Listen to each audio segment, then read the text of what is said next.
Hello, everybody. Welcome to Emergence and Empowerment in an Age of Uncertainty. I am your host, Jocelyn Mercado, and I am here today with my co-host, VerDarLuz CelestiOwl. Welcome, VerDarLuz. Hi, everyone. Welcome. Excited to be here. Yes, we are so excited to gather with all of you. So as you're joining, go ahead and put your name and location in the chat so we can see where everybody is dialing in from today and calling in and zooming in from. And make sure in the chat to select everyone, not just all panelists, and that way all the people on the call will be able to see your comment. Okay, so welcome everybody to the Emergence and Empowerment Global Conference, in which you will be immersed in the wisdom, expertise, and breakthrough inspiration from more than 30 radical leaders, change agents, and influencers. You are invited here in this space to dive in deep and to gain a profound understanding of the secrets, insights, and pathways that we can collectively create in order to move through our current challenging times and birth a new way forward.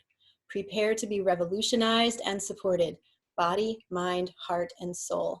You will learn potent ways that you can expand your leadership and actively participate in accelerating humanity's awakening so that together we can manifest our true potential for a bright and vibrant future. So this is our second interview of the whole event. And so I know you all are still just getting started with all of the amazingness that we have to share. And I'm so excited to be collaborating with VerDarLuz on this. Yes, so let me introduce you to everybody, VerDarLuz. So a traveler to 40 countries, author of 2 books, Codex of the Soul and Aquarius Dawns, and the creator of Divine Timing Online School, VerDarLuz uniquely blends systems of self-awareness, such as astrology, human design, and shamanic therapies, into his holistic life and business coaching practice. He teaches entrepreneurs, families, and couples how to honor and integrate their core patterns and archetypes. VerDarLuz empowers clients by helping them strategize the when and where of life, optimal time mapping and astrolocality power places, as well as the who, harmonic relating in both love and business. Since 2006, he has translated the occult and complex into a pragmatic language through his down-to-earth and playful speaking style. And in 2018, he began his podcast, The Practical Esoteric.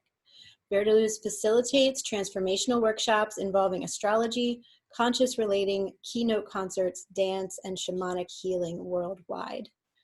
And so the topic of your interview today is astrology, human design, and ancient wisdom practices to guide us in uncertain times. And to begin, could you share with us what is the astrology that we are experiencing right now? Wow, everything happening all at once. How about that? How about that? First, I'm just excited to see everyone on the chat. You know, we have the whole world here, and it's just so beautiful to see Sweden and Canada and Norway and Costa Rica and, you know, Durango, Colorado, and Denver, where I used to live. It's just exciting, and for everyone to really tune in to feel that we are all here together, you know. And I just like to take a moment before, you know, talking about the astrology to just, if you want to close your eyes and just feel into your heart space for a minute and imagine that there is a candlelight in your heart and you're sending it out to everyone else on this call. And it's like we're passing the torch of this candle to each other. We're lighting each other's candle. We're expanding our consciousness here together and tuning into the light of consciousness. And we're going to send this out here from today and from this week forward to everyone we're meeting online and in person, sharing this light of expanded consciousness and awareness and unity. And just know that this light is going to carry you and this whole world forward at this time. It may seem like there's a lot of darkness right now, but the light of the Creator is pulsing in our hearts, giving us our breath, breathing through our lungs, beating our hearts. So feel that light just emanate through you and really open and awaken to the power that each of you carry. Aho. Yeah. Wonderful. So the light of the stars right now. Wow. Well, there is a lot to talk about. So we'll try to nutshell it. And I think that one of the one of the ways to address astrological cycles, that, to make them palatable for people, is to look at them in sort of these like three categories of like the micro, what's happening right now, and sort of the faster moving experiences and cycles, and then sort of the trigger events that are a little bit more long term, and then the next level, or the big umbrella events, which can be lasting for a year or 2 or 3 years. And so it's really important to contextualize everything into that. And so the first thing is that we are in the full moon right now, and this full moon actually triggers a lot of these sort of middle tier cycles that we're going through. So the full moon is exact last night, today, and it's a full moon in Libra, asking us to really get connected with each other in terms of being able to see and witness each other. Libra is a sign of partnership. That's why this is such a beautiful event to happen right now, where we can see how we can start to collaborate with others. There's been talks of creating a Facebook group around this community. Um, I started a Facebook group this week as well. That Libra energy is really all about how we can support each other, and also initiating the air element, generating it out in the world, sharing ideas and information is a big Libra archetypal pattern. And it's all about relationships too. And so we're learning, I want to talk to you guys a lot more today about how to navigate relationships right now, because I think that can be really challenging, whether we're with somebody at home all the time, maybe we're not used to that, or we're in a long distance connection and we can't connect with them in the physical. That's probably up for some people really strong right now. This full moon is also under a few big aspects that are more of those middle tiers, like I was saying. One of them is that Mars has just moved from Capricorn into Aquarius in the last week. And about a week ago, he joined Saturn.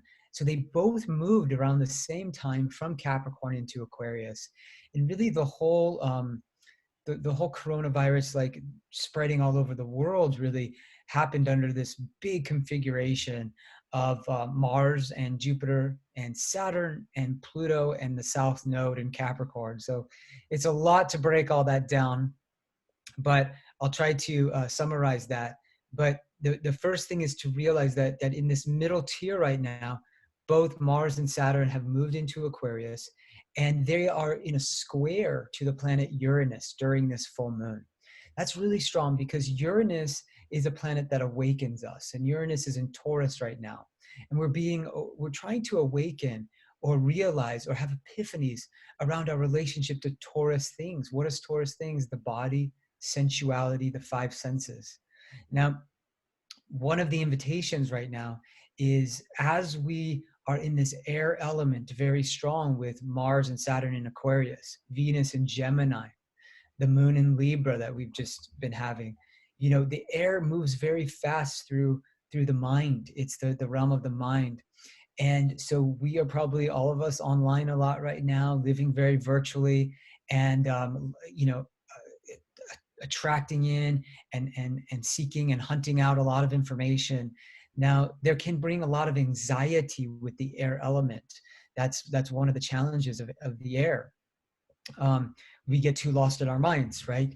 And so the square that's happening between Mars, Saturn, and Uranus during this full moon is asking us also to remember that a lot of our great aha moments, awakening moments, are going to happen as we return into the body. And there's almost a revolution taking place for us collectively in the five senses. So one expression of this can be, when you're starting to get mentally spun out, go out and sit under the tree and meditate. Put your hands into the garden, start growing or keep growing your garden, and really learn how to merge these archetypes. So when you talk about Aquarius and Gemini, where Mars, Saturn, and Venus are, these are signs about connecting with people. So what about the idea of connecting with your neighbors? I'm seeing my neighbor across the way right now. Can you start to share your food together if you're growing food? Do you know your neighbors? This is an invitation from Venus and Gemini right now. She is asking us to really tune into the connections that are right in front of us. Um, And so returning to the earth, connecting in the earth, um, letting the air element express itself through the birds of springtime. You know, that's been a big awakening for me. I'm really blessed where I am in Asheville that all these birds are awakening and singing their songs to me every day. But also think about new and different ways of connecting with the body. If that's on your own with yourself, new practices, right? Virtual ecstatic dance, virtual yoga, qigong through the internet, or you have your own practice. Um, this might be an invitation right now to be slowing down through slow food, right? Um, if you do have a partner that you're able to see and can live with, um, this might be an opportunity right now for, you know, there's this term called slow sex, and where we're really connecting on the sensual with each other and learning all the many languages of slow touch and sensuality and real deep intimacy. There's an innovative quality right now with how we express ourselves in relationship and relationship to the earth, to ourselves, and to our friends and family. So yet, you know, with this Aquarian and Gemini energy, we do need to be online. We need to be connecting with our communities and expanding them right now. This is a much larger invitation from Mars and Saturn. Saturn is going to be in Aquarius for the next 3 years, but he actually is only there for 3 months in the next 3 months until July 1st. Then he goes back into Capricorn, and he's going to join this big configuration again with Pluto in the sky. Now, this is the big cycle. This is one of those umbrella cycles we've all been going through. And this is really this is the one that really we would say maybe brought this pandemic to the world in a way. Saturn and Pluto is probably the most intense of configurations astrologically that we have. The last time we had Saturn and Pluto in its strong, tense, or dynamic energy was in 2001, 2000, and of course we know that was 9/11. This was a time, and every time this happens, we can go back to World War I, we can go to the end of World War II and the Cold War, the building of the walls, the sense of separation and isolation is a big theme during Saturn-Pluto cycles, even the theme of like triage and what we had in World War I, the front lines. There's something like that right now in the hospitals going on, right? We had Saturn and Pluto in conjunction together back in 1983, 84, when the AIDS virus started to spread, and everyone became very aware of that. It is actually very typical traditionally, if you look back in history, that the Saturn-Pluto alignment actually can bring things like viruses onto the planet. There are these direct encounters with death. Pluto rules the underworld. Pluto is also known as Hades. And so Saturn forces us to examine our relationship with Pluto, death, with Pluto, the unconscious, Pluto, the Lord of the shadows. So one of the invitations for us personally right now is to do this much deeper work on our souls, to excavate, to go in and understand more of the psychological processes that have governed our actions in the world. And a lot of those may have been unconscious. So it's actually a really powerful time to do, for instance, ancestral healing. If you've heard of family constellation work, if you're around your family more, let's looking at the genetic patterns. Let's looking at what happened with grandfather and great grandfather and great grandmother. Um, let's see how we've taken those stories into our genes and into our patterns. Because Jupiter is with Saturn and Pluto, this Capricorn energy, there is a sense that we can be inspired the deeper we go into this experience. That we cannot try to escape from it. There's really no way now. We have to choose the vibration that we're going to be living at. And this is one of the most important things as we move into this real evolution coming with the Jupiter-Saturn conjunction in Aquarius at the end of the year. So now Jupiter and Saturn are very close in Capricorn and Aquarius, like right at the cusp of the end of Capricorn and Aquarius. But by the end of the year, we're going to see that they'll both be in Aquarius. And I really want to paint this for everyone because this is something that astrologers around the world have been talking about for a while. And now we know, at least partially what this is about. We are at the end of a 20-year cycle, the end of a 200-year cycle, and really the end of the entire Piscean age. We are really at the birth pangs. We're in the birth canal of this Aquarian age on many levels. So I'll break it down. Every 20 years, Jupiter and Saturn come together in the sky. And this is known as a great conjunction, a conjunction of Jupiter and Saturn. It marks a certain theme, like a motif that we sort of governed by, because Jupiter rules sort of the collective ethic, our morality, our law, and also how we feel inspired and expanded. Saturn represents the laws of the world. So we have natural law with Jupiter and man-made law with Saturn. We have Saturn, how we have to commit ourselves and discipline and some of the heavy pressures and responsibilities that we take on.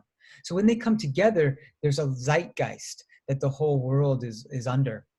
Well, we have those every 20 years, and that element that they're in changes. Now, the element they were in 2000 was Taurus, and we had this symbol of Taurus, which was related to money, because Taurus is also connected to money and finances, be destroyed when the Twin Towers were destroyed. And we also have had the kind of the peak experience of the exploitation of the earth element. Now, this is because when Jupiter and Saturn have come together the last 200 years, they've come together in earth signs. So we've really learned how to like master this earth plane, but also on the shadow, we've exploited the earth. We've mined the resources. We've raped the earth, we could say, on a lot of levels. And we are ending this earth 200-year long cycle. And now we are beginning an air cycle with Jupiter and Saturn. For the next 200 years, every 20 years, they'll meet in an air sign. And so it begins with Aquarius at the end of this year. And what that really signifies is that we are going to move very, very strongly into this Aquarian vibration and into a lot of virtual living, a lot of air element Aquarian themes. So community being essential, online and in person, finding our cosmic tribe, following the path of evolution. Revolutionary energies and rebellious energies are definitely part of Aquarius. Paradigm shifts, innovation and inventiveness, a complete new experience and experimentation process. Aquarius energy moves fast, and just like new technologies come in. And so we are really cusping on birthing this right now, but we're at the end of a 200-year long cycle where we have really, the corporatocracy has held on to the earth and the resources of the earth, and these kind of power dynamics, right? Of power over, not power with. And that's really going to change here. And that's why we really, the earth and her people and her beings need this kind of leveling out event that the virus is doing to really help clear the slate so that we can birth this energy. Pluto is a symbol of the volcano, and the volcano destroys before it births. You know, the new lichen of the earth is born out of the rubble of the volcano that has erupted. And we can think of this as a volcano moment this entire year. It continues to intensify this year. There's a lot of challenging sort of peak moments. And I know we've talked a lot already about the cycles. There's so much to talk about, but July 1st, around the middle of June to July, is very powerful. And Mars going retrograde this fall could be very challenging for us in terms of still maybe feeling limited in our movement, feeling aggressive energy, but also feeling motivated to create this new world in a big way. So we are really all in this birth canal together, and we're all midwifing each other, and realize that we are stepping out of a 2,000-year-long Pisces cycle, Piscean age.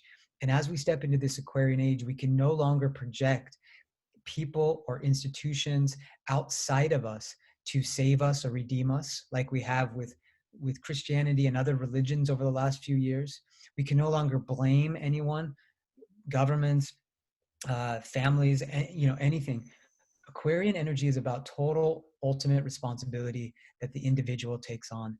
And that's our initiation process right now, to really own ourselves and our gifts and share them. If everyone steps up right now with their gifts and really innovates and experiments and shares them and learns the technologies to do that, we are going to create this new world.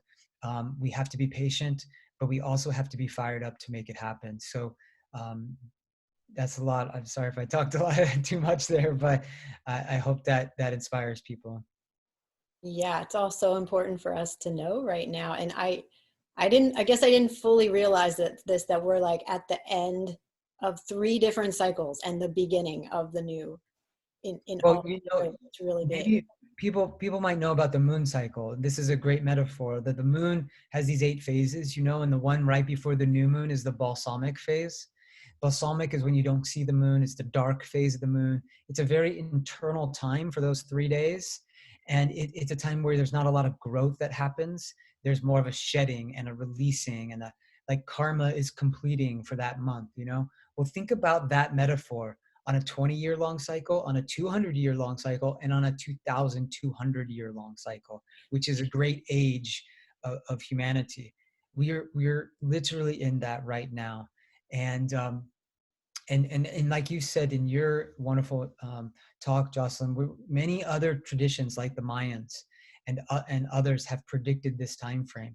And even 2012, people thought everything was going to change in 2012. Well, there was another part of that prophecy that the 9 years after 2012 were like the 9 levels of the underworld. So a lot of the pyramids in the Mayan world are 9 leveled because that's the levels of the underworld, which is interesting because that's also talked about in she strips down in these 9 stages. But we are at the 9th year after 2012. Mhm. And this is really the birth. Once 2021 comes in, that 9th year begins. So this, like we said, this has been predicted by many cultures. And yeah, in my second book, I talk a lot about this idea of this birthing of this new age, this Aquarian age. And it's a radical responsibility that we have to take right now, as it's almost like a new moon, right? The new moon is going to appear, but we're in this balsamic journey right now. Yeah. Thank you for sharing all of this. It definitely, for everybody out there, if you're feeling the intensity, if you have so much is coming up for you right now, hang on. This is why, and we're and this is necessary and needed, and we're moving to a whole new place. So yeah, really inspiring. So yeah, so could you share with us more about relationships? You mentioned that as being a really core theme for us at this time. Well, relationship is what we're doing here on this planet. Yeah. We're all in relationship. We're relationship to the earth herself, which gives us this life and this body, this temple. We're in relationship to our family members, which have given us this body as well. And we are in relationship to our friends. We are in relationship to our neighbors, to the strangers that we meet every day, to our colleagues, to our clients, to everyone. And so the journey, and one of the reasons that I love astrology and the other system that I practice really deeply, which is human design, is that these tools give us strategies for living in what we call like right relationship with each other, which essentially means, how to really listen, how to be in active listening and co-creative collaborative partnership. um, it's it's interesting to look at. There's been a news story in the last week about the divorce rates in Wuhan, right? Because you had a lot of people who were living in very close quarters with each other, right, in very high stress situation, and the levels of divorce went up, as well as some of the domestic violence energies went up, which is very sad. And then also, of course, being at distance, I imagine that as well created some challenges for a lot of people. So one of the strategies right now that I could recommend for people is to learn as much as they can about the archetypes that are really desiring to be met in their lives. And I've been teaching for a long time about this. This was my great awakening with astrology, was learning about Mars and Venus, which represent the sacred masculine and the sacred feminine. And we all have Mars and Venus somewhere in the sky when we were born. And they do represent this desire nature, this passion and will with Mars, and this ability to attract and feel aesthetically and pleasure and enjoy with Venus.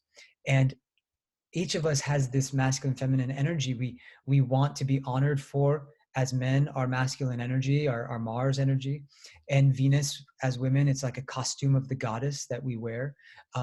But in relationship, if that part of us is not honored by our partners, it feels like the major god or goddess that we want to shine and radiate out to the world is not really being acknowledged. And then the whole world is missing out from that. So part of our journey is learning how that god and goddess can express herself or himself in the most high vibration, the greatest frequency, and then to be in relationships where that can be embellished and accentuated in partnership, and to be played with in a very exciting way, in a consistent way in our life. And that's a big challenge that a lot of people I see with my clients have, is that their god and their goddess is not being acknowledged. And the other thing is that to feel more whole within ourselves, to not project out our masculine if we're a woman, or our feminine if we're a man.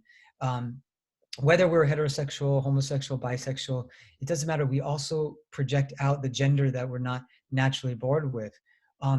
In order to not project it out, we need to actually build a sacred marriage relationship with that part. So men need to understand their Venus and build that archetype in their own relationship to themselves, their inner feminine, which Carl Jung called the anima.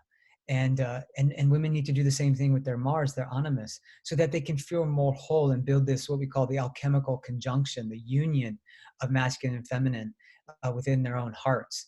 And as you have a language for that, like we're talking about today, right now, Venus is in Gemini, Mars is in Aquarius. So if you were born with that, how do those gods and goddesses, that god and goddess speak to each other? How do they connect with each other? In this case, we were saying the air element being really strong, and it's something that's going to be with us for the next month and a half, the god and goddess in this air quality. And air in relationship, both Gemini and Aquarius, can be very detached. There are signs that are not so emotional, and they're more objective to kind of what's happening. And in this case, we need to be somewhat detached necessarily. But there are also signs that are very willing to be open, experimental, try very different things, use technology to connect with each other. And so, if you have to be at a distance with a partner, there's a lot of opportunities here. I've been talking about using the mental realm to write letters to each other, write poems to each other. When was the last time you got a letter from someone or wrote a letter to someone by hand? It means so much. There's a beautiful practice in Stoicism where you meditate on the virtues of others, and practice that you can do is to write a letter where you just proclaim the virtues of a friend or a lover.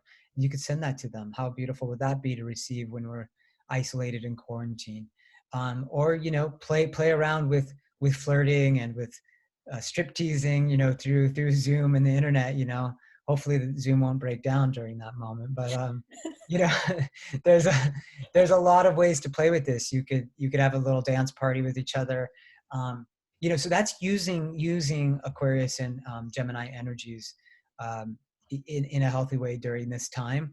But also I'd recommend things like, I have a course online about the love languages, and I connect those with the archetypes of astrology. And that's amazing tool to understand, again, a vocabulary of how you speak and give and like to receive love in your life, and it's really practical, and it works for families as well. And I think that these tools, astrology and human design, can be so helpful both for families who are now very close to each other, most of them educating the kids. And how do we do that? We can use these tools as well. Human design is also an amazing tool. If you haven't heard of that system, that for me just unlocked other keys, like astrology first did. And it's like a new filter on yourself. But it shows you your genetic patterns, and it gives you an energy type. And each energy type has a certain strategy for making decisions in its life. and a certain center. There's 9 energy centers, and one of those centers is your inner authority, or the place you go to make your final decision, to find your inner truth. And when you're living with a partner or with a kid or with a parent, or anyone that you're very close to understand that you make decisions from different places, you find truth from different places.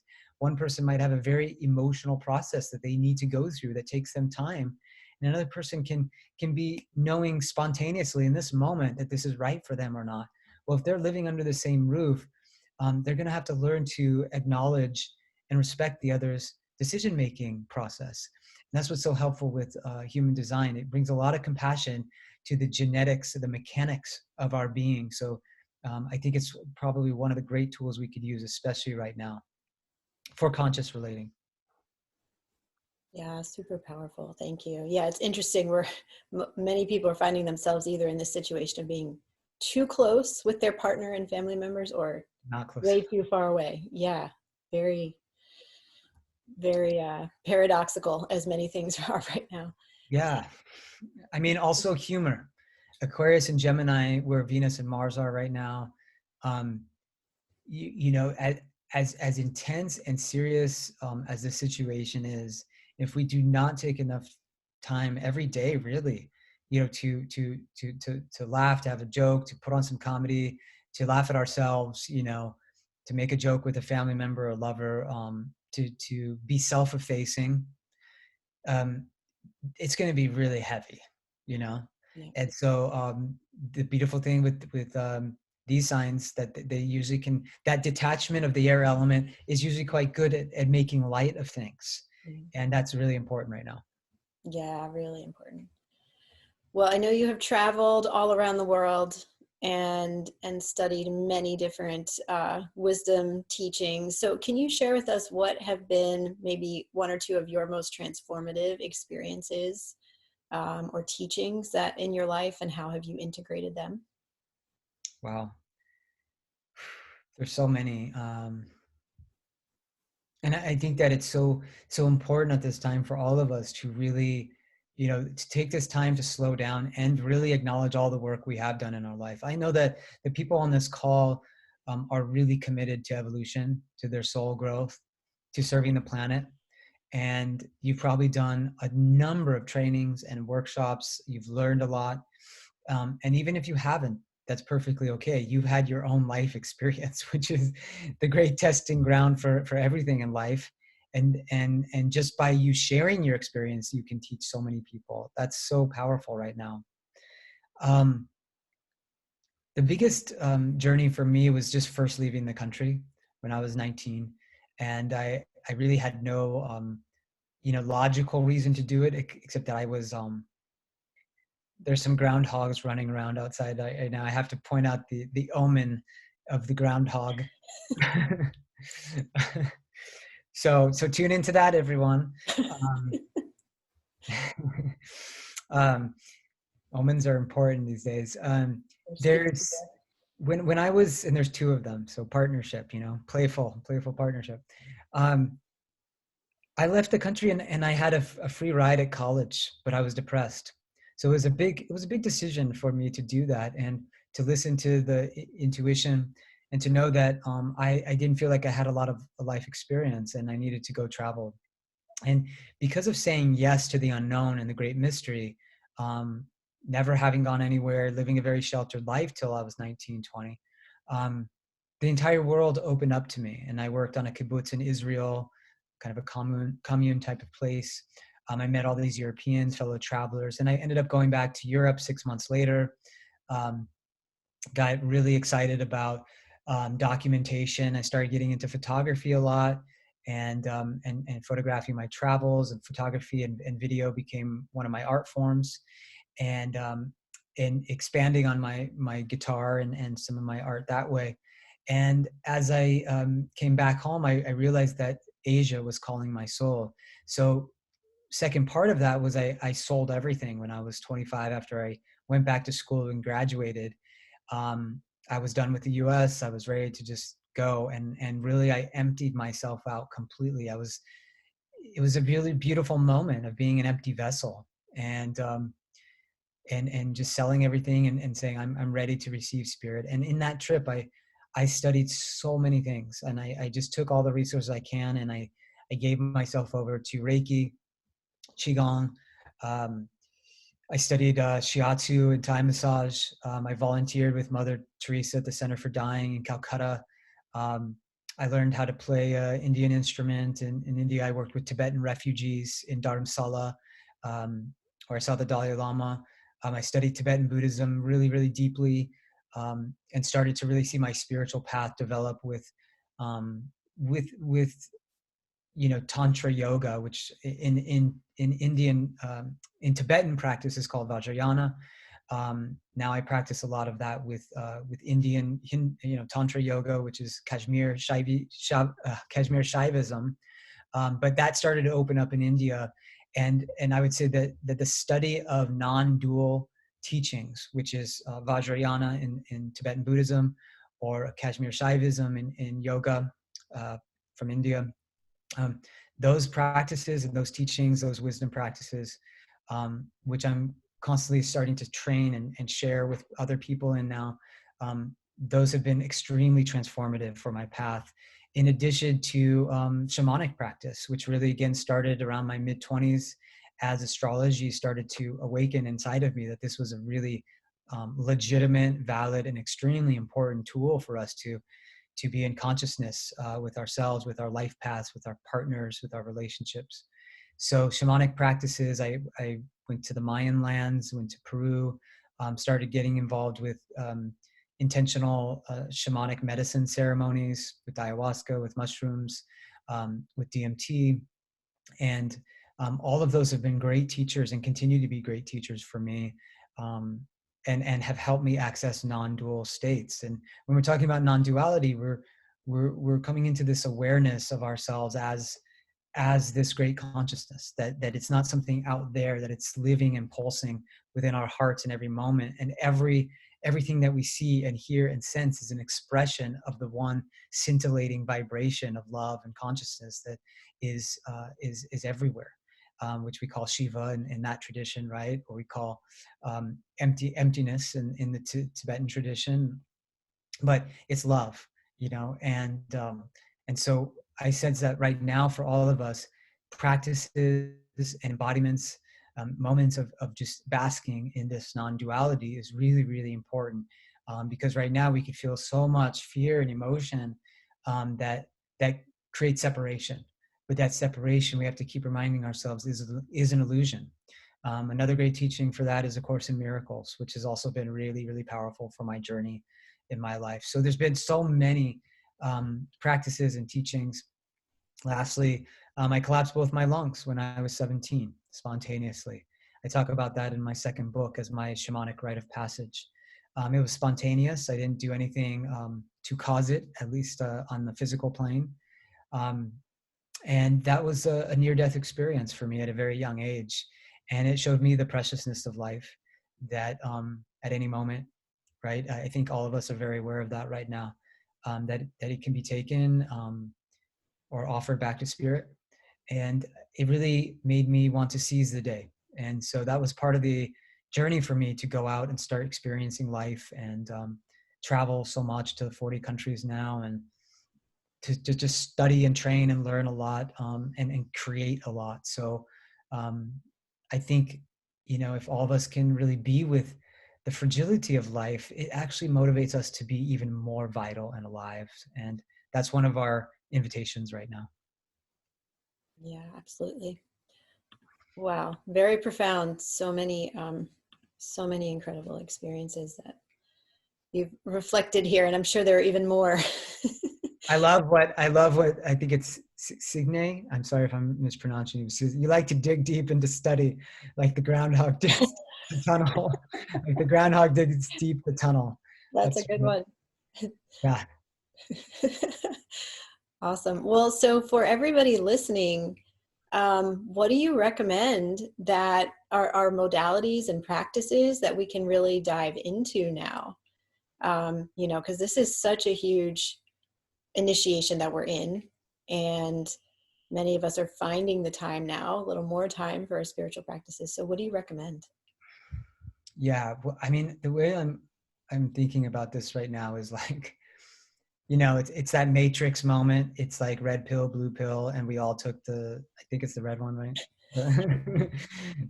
Correct me if I'm wrong, everyone, but I think it's the red pill that takes us down the rabbit hole. And it's like that moment where we're in the beginning of the medicine ceremony, the shamanic initiation, and we have to say yes. We have to say yes to what's happening. The most important thing right now is to keep our vibration really, really high. Um, but that might also require that we work through whatever those pain processes are, wherever that wounded part is, wherever we're still struggling. We work with this archetype a lot called the wounded healer. In astrology, it's called Chiron. And we all have this part of our charts, of our lives, that continuously gets it struggles, it suffers, it feels victimized. And a lot of us could feel victimized right now. We might not have the work that we want. We might not be able to see our lovers, to travel the way we wanted to. And here's the irony, right? Surrender is a lot easier than we make it out to be, because you don't have to do anything. But the ego is always wanting to do, right? So here's the thing: instead of resisting surrender, we just allow. We allow, and in that process, all kinds of creative energies can move through us. But because we're so attached to our egos and our desires, we need help in that process. So one of the breakthrough processes is breath work. I've studied a lot of breath work, rebirthing, transformational breath, shamanic, soma breath, all these different traditions. So that's this like cathartic breath, right? That's very much like Kundalini yoga, where you have this connected breath for a long period of time. And there's different ways of practicing with this. Some of it involves visualization, affirmation. Some of it involves working with your birth trauma, with rebirthing, when I work with clients with that.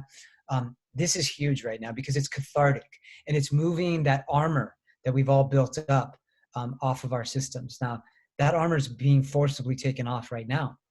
So we need to actually help that process along through conscious breath work. So pranayama as well, definitely meditation, more as much as possible, especially more of these, working with the breath. And then the more you can work with non-duality, not seeing yourself and the world as different, self and lover, self and neighbor, self and politicians as different, but really, really connecting with the core awareness that is vibrating in everyone and everything. And that, spirit needs to know itself as every possible thing. And that's what's happening. Drum journeying, something that I know that you, Jocelyn, work with a lot. Shamanic journeying being really powerful right now because there's messages from the other side. There's messages from our guides. So being able to witness, slow down, quiet down enough in our meditations, in our processes to receive those messages. Also, dream work is a great practice for this. So a lot of us might be getting insights into what's happening, into our own healing, into the future, what might be unfolding.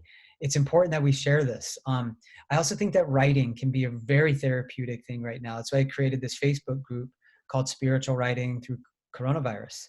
So we're sharing poetry, we're sharing stories, we're sharing how a news story like triggered something in us, and then we started writing about it. And again, all of these other modalities that are more esoteric and deep, kind of Plutonian in their nature, past life therapy. I've studied something called deep memory process that's really, really powerful, that works with the stories that we all carry. We all carry defeatist stories in our soul. They're called samskaras, the things that keep repeating lifetime from lifetime. Astrology can reveal a lot of this as well, evolutionary astrology, which is my modality. Human design can reveal this. Numerology is an extremely deep tool that not as many people have tuned into as astrology, but numerology has many, many layers to it. So these esoteric systems right now, the more we can integrate them, the more we're going to step through this portal of this birth, like fully empowered to be all of the magic that we've come to give and present to this world at this time. I love that. And I want to say, as I shared in my interview earlier, that you have been so helpful to me on a key part of my healing journey and healing from my fear of traveling, and definitely the breath work and the shamanic work were a huge part of that. So super powerful what you're what you're doing and the healing that you're bringing to the world. Thank you. Yeah. Yeah. Well, I know that another aspect of your work is using some of these esoteric systems like astrology and human design to raise the next generation and to help them grow into the leaders that we need them to be. So why is it so important to use these systems, and what can parents and teachers learn about all this right now? Yeah. Well, I've been really passionate about this really since I began astrology about 14 years ago. Because I saw right away that in my own chart, the archetypes of learning and sort of the emotional world, Moon and Mercury, those parts of my chart were not really honored and acknowledged, maybe in the ways that they could have been if my parents might have consulted an astrologer or just had that tool early on. My educational path might have been different. What I'd been exposed to might have been different to help facilitate the best way, the optimum way for me to learn. I have a lot of Taurus in my chart. I have a lot of Leo, and those archetypes have very specific vocabularies to them. Taurus is an earth sign. I also have a lot of Virgo. Virgo is an earth sign, but I was never on the earth growing up. I mean, I was told never to get dirty, by my parents. I was never went out in nature, hiking, camping, doing anything. We just weren't in nature. We were in very much suburban life, and felt that was really detrimental to a lot of my connection to the earth, which I only came to really in my early 20s. And also you could see the musician and the artist very strongly in my chart as part of my signature, but none of that was really promoted early on because it wasn't part of my parents' story and upbringing and just worldview. It just wasn't their value system. Now I'm not regretful for that, but I do feel that I've had to come through it, and it's been quite challenging along the way, actually, to kind of forge that path on my own. And so one of my passions is to give parents and educators these tools with both astrology, human design. Also numerology is a great system for this, where you can see the soul contract, the signature of that child, the best way for them to learn, how they can be disciplined the best, what they're going to mature themselves into as they grow their consciousness in this lifetime, what their soul is trying to complete in certain cycles, and also where it's trying to grow into its evolution and its destiny. You can see how it's going to relate to other people. You're going to see how that child is also going to feel emotionally safe and connected, how they're going to make decisions. And then how does that child relate to you as a parent in your soul contracts? Who's playing what role as what parent? When you start to combine charts together, you get to see the soul contracts between parent and child, between child and sibling, between teacher and child. And this is a really evolutionary way for us to relate to each other and to educate the next generation. And I really feel that these kids today, I have three nieces and nephews and another one on the way. And they're just on a whole different vibration, and they're being raised, of course, with the internet, which most of us on this call probably were not. It's a very different wiring. They need an accelerated language of the soul to help them grow into their capacity so that all of us can evolve at a more rapid rate and step into our gifts. And these kids are going to be making all the virtual worlds that we're going to continue to live in more and more. And also the world's, the permaculture to heal this planet and the eco villages that we're going to live on.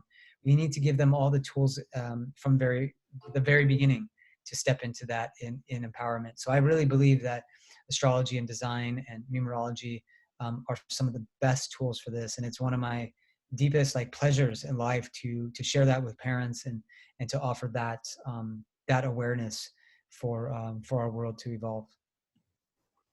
Yeah, and parents especially need this right now as we're all suddenly homeschooling and working from home and in quarantine all at the same time. So I know you have something awesome you're going to share with us at the end here.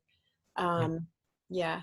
So one more question. Sure. We've covered so much, but I have one more question for you. So can you tell us more about Tantra and non-duality? Well, Yeah, this is something that, I mean, the word tantra, people are maybe have different conceptions about that, and so it's important to break down the word tantra and then the concept of neo tantra. I mean, tantra is the tantras in India were actual scriptures. A lot of traditions coming out of, you know, ancient India, the yoga traditions were oral traditions. Oral traditions have been around in many cultures forever, but the tantras were actually written scriptures. And so there's great tantra texts like the Vijnana Bhairava or the Shiva Sutras or the Doctrine of Recognition. These are all different tantric texts, and most of those texts are actually, they're literally like downloads from Shiva, from the source, usually speaking to his consort Shakti. The way to think about this is we have this God consciousness that is living within us, that is instructing the aspects of itself, all of the different sparks of that single flame, which we all are, how to remember the flame, right? We're all sparks of that one flame. So these scriptures are about that process of remembrance, and they're all about practices, especially the Vijnana Bhairava is so beautiful. It's the most palatable because it gives a number of concentration practices, dharanas, to remember this divine awareness that is living through you, everywhere, as you, as the whole earth, as everything. Um, so their meditations, their concentrations, their ways of perceiving that return you back to this primary awareness. And so Tantra is really built on this understanding that awareness is the essence, that nothing can live outside of awareness. Nothing we sense, nothing we think about, nothing we feel lives outside of awareness. So even though everything is changing and shifting and impermanent, which is really the dance of Shakti, dance of the goddess, dance of form, Shiva, the awareness, the eternal awareness, is holding all of that movement of Shakti, all of that impermanence. So there is both the permanent state of awareness and the impermanence of all form living together as one. So out of that one is this two, and it goes much deeper than that. But that's really the essence of Tantra. So then there's all these practices to remember that. Now, Neo Tantra is, and the word Tantra Tana is referring to weaving. And these are teachings that weave sort of the individual self back to the original capital self, God self, creator self. So um, Neo Tantra has come out of, you know, a lot of, like, let's say 70s, 80s, more in the 80s into the 90s. And these are more sacred sexuality practices that a lot of the intention is to do practices with each other in partnership that that can bring us to that non-dual vibration. So instead of trying to get something from a partner or trying to perceive the other as, again, outside of us, we think of like our tantric medicine partners or relationships as ones that can remind us of the primary God and goddess quality of this non-dual vibration that we can play in and exist in, and also to remind us that we're not separate, that we are already whole and one. And so these practices, some of them are very spiritual in their nature, and then some of those practices are very sensual in their nature, which of course can be spiritual. But some of the neo-tantric practices are just about enhancing sensuality. And it's funny because in the Vijnana Bhairava, this is one of these tantric scriptures, there are a few of the specific concentrative practices that are actually about pleasure and about sexuality and about looking at what the source of that pleasure is as you're experiencing that pleasure. So in the moment before orgasm, we pause just enough to source out the Shakti. Where is that coming from? That Shakti, the goddess, is experiencing this pleasure through us. And that's one of the most important teachings in Tantra, is that everything we experience is the goddess experiencing it through us. The smell, the sense, when we share food with each other, um, all of that is happening through us. And so what we do in Tantra is we offer every experience, what we sense, what we smell, what we sight with our eyes, what we touch, we offer it back to the goddess or the god, but this divine energy that is living in us. And so as we're making that offering, we're constantly reminding ourselves of the truth of who we are. And that's really the practice of sacred sexuality, that we are in this this remembrance together. Wow, so beautiful.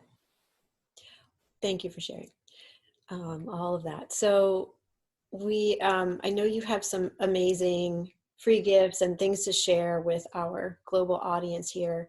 And so the first one is a webinar next Tuesday. Could you tell us more about that? Well, it's yeah, I'm super excited about this. It's all about exactly what we were just talking about. It's about accessing these awakened states of the heart through non-duality, through practices of non-duality. So it's really about returning to essence. And for me, again, the Tantra path, the yoga path is part of this. It's one of the most supreme ways of returning to our essential self. But another interesting path, and this is what I always do with my work, is I'm always interested to see how different worlds come together, different traditions, different teachings. So I've been studying for a long time both the tantric path, but also this Western philosophical path, which is just as old, which is Stoicism. The Stoic philosophy, which was born out of the Roman era, is the most practical, pragmatic philosophy that we could be applying in our lives today, and has some of the most great practices, perspectives, vocabularies for us to navigate this moment right now. So what I want to start to share with the community is how we can take wisdom that returns us to the heart of non-duality, to recognizing our true selves with Tantra and yoga and the Indian tradition, and also this really pragmatic, practical path of Stoicism, which is living the ethical life, living the most virtuous life. For Stoics, it was all about how to improve your character, how to be the best you that you can be. And I have constantly been blown away with how much I can apply the Stoic teachings on the daily in my life. When I get reactive or defensive or down on myself, these practices and techniques are just incredibly palatable and accessible. And so whether it's about working with other people, working with myself, working with my goals, I found them to be some of the most useful tools. So in this webinar, I'm going to break down a few of these different perspectives and philosophical traditions, but I'm also going to give some practices from Tantra Yoga and from Stoicism. And it's really leading to a training that I'm doing coming up about these different traditions and how they can merge together in a daily practice in our life. I think it's so important right now that we have philosophies that we can practice and embody every day, and actually call on these tools to really awaken the heart and live from the heart, which is so important right now. So yeah, I hope everyone will sign up. It's, again, a free webinar next week, and just really excited to share this with everyone. Yeah, beautiful. So everybody keep an eye on your email so that you'll get the Zoom link and the joining info for that. But that will be a free webinar on Tuesday, April 14th at 2 p.m. Eastern, right? Yeah. Yeah, amazing.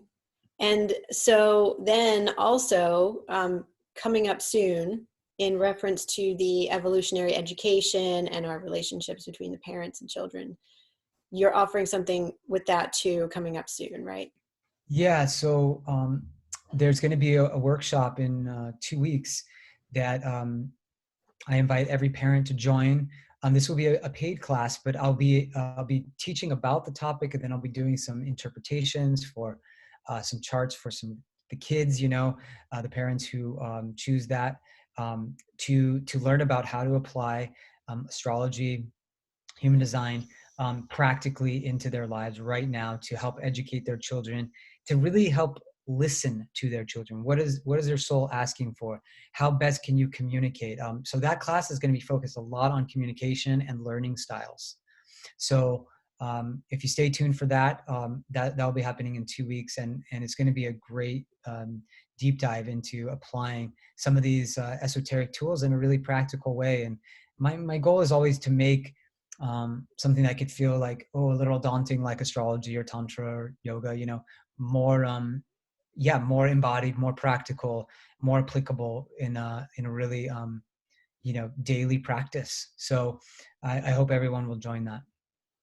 Yeah, and these are tools that we just so deeply need right now to guide us, to help us, receive the higher intelligence that wants to come through, and our relationships with our kids, all of it. So, well, every parent, I just have the greatest respect. I'm not a parent. I've co-parented sort of with different partners in my life, and I have these amazing nieces and nephew, and I just know that this is the most important job in the world, and I know that it's really that job is intensified over the last month or so for everyone, and so the goal here is to just bring all the tools we can to help this process through, and to help bring peace and understanding and compassion with each other. Yeah, definitely. And so one other thing that I want to provide a link for people that we haven't talked about a lot, but you are an artist and a musician as well. So could you share with us just a little bit about your music? And I'm going to put a link for people to explore your music in the chat as well. Sure. I compose a lot of music in different genres, but actually the last couple of years, it's been a lot in ambient music, and it's really great music right now for coming into meditative states, for serenity, for peace, for calm, relaxation, inner journeying, dream and sleep work. So I go by CelestiOwl, like celestial, but owl, CelestiOwl. And you can find these tracks on Spotify and also on Bandcamp, so celestiowl.bandcamp.com. And that series is called Eternal Echoes. I also have a new series called Star Garden, which is ambient guitar. So a lot of these are 20, 30-minute journeys. And then I have some albums that are more like neoclassical, somewhat cinematic with strings and piano. And I'm always releasing new pieces. I also have guitar albums that are more classical guitar journeys, if you like that vibe. So check those out. They're all, again, like on Spotify and Bandcamp. And I really hope you enjoy them. And I always love hearing how it moves them. So if you want to connect with me or follow the work, I'm releasing tracks pretty regularly these days. So I'd love to hear from you about the music and stay in the vibe of creativity. I think that's one of the things we all have to do right now is whatever your creative path is, or if you've wanted to experiment in different places, do it now. This is the time to really keep playing, right? I think that this is going to birth such creativity on our planet. I've been thinking about all the bands that I love that I was hoping to see this summer, and now it's not happening. I'm like, well, hopefully they're all going into the studio and they're making a new album. Like that's the thing. Like there's a lot of creative opportunity right now. I saw one of the bands that I love. They were supposed to play here this weekend in Nashville. Obviously they're not. Oh, yeah. And what they're doing is they did like 3 different sessions where they're showing their fans how to play their songs. So they're showing the guitar riffs and the tablature. So that's like how you can read the guitar riffs. So they're still building and actually enhancing the community vibe, which is so cool. Like, I just loved seeing that. Like, they're connecting people deeper with their music in a way they probably wouldn't have if they were too busy on tour right now. So these are our opportunities right now, and to keep seeing that, to tune into things like the Good News Network, which is putting out constantly amazing stories, inspiring stories of what's happening right now. So I invite you all to just stay in your heart's vibration. And thanks for tuning in to this whole summit and conference and all these incredible speakers. It was such a joy to be connecting with them, and to share this with all of you, and to be one of these guests. I know there's going to be a lot of education and empowerment for everyone here. So thanks again. Yeah, thank you, everybody. I want to address a question from Abby. She says, could I have the parent workshop details? So Abby, we will be sending that out. Don't worry. Just keep an eye on your email. We'll make sure that you get that. Mm. happening 2 weeks from now. Beautiful. Yeah. Okay. Awesome. Thank you. Amazing. Well, thank you everybody for showing up live here with us. I hope you've really enjoyed this. And thank you, VerDarLuz, for all that you have shared. It's been wonderful to spend the time with you here. And so, yeah, everybody continue to tune in. We have many other interviews today, where there's actually 5 more interviews coming out later today. So go ahead and tune into those. And as I said in the earlier interview, if you can't watch them all, tune into like what really calls you, right? Like what speakers smile draws you in their picture, or what title of their talk really draws you in, and go watch those. And if you really want to see all of them, there is lifetime access. You can upgrade to that and watch them all at your own pace, at your convenience. So lots of options. Okay, well, lots of love, everybody. Have a beautiful day.